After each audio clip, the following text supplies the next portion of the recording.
And this morning, Iran put out a statement, said they would not dismantle their centrifuges. They were going to build more. They were going to enrich more uranium. And they were charging towards a nuclear weapon. And the effect of that was a giant middle finger to President Trump. And it was also telling Israel, you had better strike now, because if you wait any longer, we will have a nuclear weapon and we will use that to murder millions of your citizens. And I think that's we're seeing the direct consequences of Iran's defiance and their genocidal desire to murder as many Israelis as possible. ¿Se puede evitar el conflicto con Irán? Yo quiero evitar ese conflicto. Irán va a tener que negociar. Van a tener que negociar, hacer concesiones que no quieren hacer. Nosotros logramos derrotar al grupo I 100%. Yo creo en la paz gracias a la fuerza. Yo reconstruí nuestras Fuerzas Armadas. Ustedes lo recordarán. Muchos recursos los dejaron botados en Afganistán. Moments ago, Israel launched Operation Rising Lion, a targeted military operation to roll back the Iranian threat to Israel's very survival. This operation will continue for as many days as it takes to remove this threat. For decades, the tyrants of Tehran have brazenly, openly called for Israel's destruction. ¿Se puede evitar el conflicto con Irán? Yo quiero evitar ese conflicto. Irán va a tener que negociar. Van a tener que negociar. Hacer concesiones que no quieren hacer.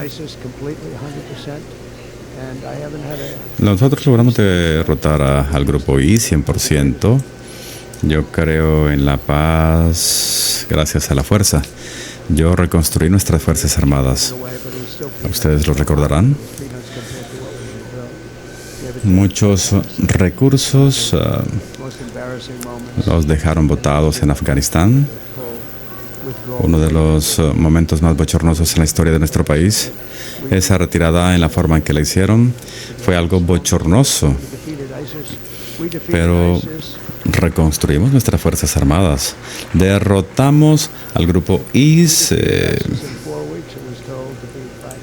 Lo hicimos en 4 semanas. Me habían dicho que esto iba a tomar 5 años. Entre 4 y 5 años. Y lo hicimos en 4 semanas. Gracias al general que encabeza en este momento el Estado Mayor Conjunto, por eso está allí. Él dijo, se puede hacer en 4 semanas, y así fue. Incluso un poco más rápido. Tenemos un gran país y lo vamos a mantener como un gran país. How imminent is an Israeli strike on Iran? ¿Cuán inminente es un ataque a Irán? Yo no diría que es inminente, pero pudiera ocurrir. Esto es muy simple. Irán no puede tener un programa bélico nuclear. Quiero que tengan éxito. Estamos dispuestos a ayudarlos por la vía del comercio. Mire, yo logré evitar una pugna entre India y Pakistán. Y esto se logró gracias al comercio. Pakistán e India estaban ya listos para una confrontación. Pudo haber sido nuclear. Y yo llamé a ambos líderes, a ambos los respeto enormemente. Hablé con ellos. Y hablamos de comercio. Y le dije, mire, si ustedes se enfrascan en una pugna de cualquier tipo, no van a poder hacer negocios con nosotros. Y fueron increíbles. Lo entendieron exactamente. Pudimos parar ese conflicto con llamadas telefónicas, con el comercio. India está negociando un acuerdo comercial. Creo que la semana que viene tendremos a Pakistán. Y estamos muy orgullosos. No hubo fallecimientos. Ambos países tienen sustanciales elementos nucleares. Y el Partido Republicano debería tener crédito por esto.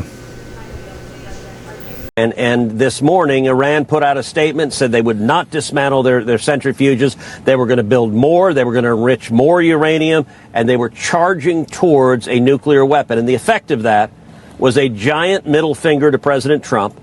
And it was also telling Israel, you had better strike now, because if you wait any longer, we will have a nuclear weapon and we will use that to murder millions of your citizens. And I think that's, we're seeing the direct consequences of Iran's defiance and their genocidal desire to murder as many Israelis as possible. Moments ago, Israel launched Operation Rising Lion, a targeted military operation to roll back the Iranian threat to Israel's very survival. This operation will continue for as many days as it takes to remove this threat. For decades, the tyrants of Tehran have brazenly, openly called for Israel's destruction. They've backed up their genocidal rhetoric with a program to develop nuclear weapons. In recent years, Iran has produced enough highly enriched uranium for 9 atom bombs. 9. In recent months, Iran has taken steps that it has never taken before, steps to weaponize this enriched uranium. And if not stopped, Iran could produce a nuclear weapon in a very short time. It could be a year, it could be within a few months, less than a year. This is a clear and present danger to Israel's very survival. 80 years ago, the Jewish people were the victims of a Holocaust perpetrated by the Nazi regime. Today, the Jewish state refuses to be a victim of a nuclear Holocaust perpetrated by the Iranian regime. Now, as Prime Minister, I've made it clear time and again, Israel will never allow those who call for our annihilation to develop the means to achieve that goal. Tonight, Israel backs those words with action. We struck at the heart of Iran's nuclear enrichment program. We struck at the heart of Iran's nuclear weaponization program. We targeted Iran's main enrichment facility in Natanz. We targeted Iran's leading nuclear scientists working on the Iranian bomb. We also struck at the heart of Iran's ballistic missile program. Last year, Iran fired 300 ballistic missiles at Israel. Each of these missiles carries a ton of explosives and threatens the lives of hundreds of people. Soon, those missiles could carry a nuclear payload, threatening the lives not of hundreds, but of millions. Iran is gearing up to produce 10,000 of those ballistic missiles within 3 years. Now just imagine 10,000 tons of TNT landing on a country the size of New Jersey. This is an intolerable threat. It too must be stopped. Iran is now working on what it calls the new plan to destroy Israel. You see, the old plan failed. Iran and its proxies tried to encircle Israel with a ring of fire and to attack us with the horrible attack of October 7th. But the people of Israel, the soldiers of Israel, rose like lions to defend our country. We crushed Hamas, we devastated Hezbollah, we hit Iranian proxies in Syria and Yemen. And when Iran directly attacked us twice last year, we struck back inside Iran itself. Yet in defending ourselves, we also defend others. We defend our Arab neighbors. They too have suffered from Iran's campaign of chaos and carnage. Our actions against Iran's proxy Hezbollah led to the establishment of a new government in Lebanon and the collapse of Assad's murderous regime in Syria. The peoples of those two countries now have a chance for a different future, a better future. So too do the brave people of Iran, and I have a message for them. Our fight is not with you. Our fight is with the brutal dictatorship that has oppressed you for 46 years. I believe that the day of your liberation is near. And when that happens, the great friendship between our two ancient peoples will flourish once again. I want to assure the civilized world, we will not let the world's most dangerous regime get the world's most dangerous weapons. And Iran plans to give those weapons, nuclear weapons, to its terrorist proxies. That would make the nightmare of nuclear terrorism all too real. The increasing range of Iran's ballistic missiles would bring that nuclear nightmare to the cities of Europe and eventually to America. Remember, Iran calls Israel the small Satan. It calls America the great Satan. And this is why for decades, it's led millions in the chants of death to Israel and death to America. Today, Israel is responding to those genocidal calls with action and with a call of our own, long live Israel and long live America, our action will help make the world a much safer place. I want to thank President Trump for his leadership in confronting Iran's nuclear weapons program.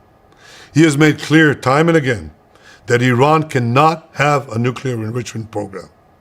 Today, it is clear that Iran is just buying for time. It refuses to agree to this basic requirement of peaceful nations.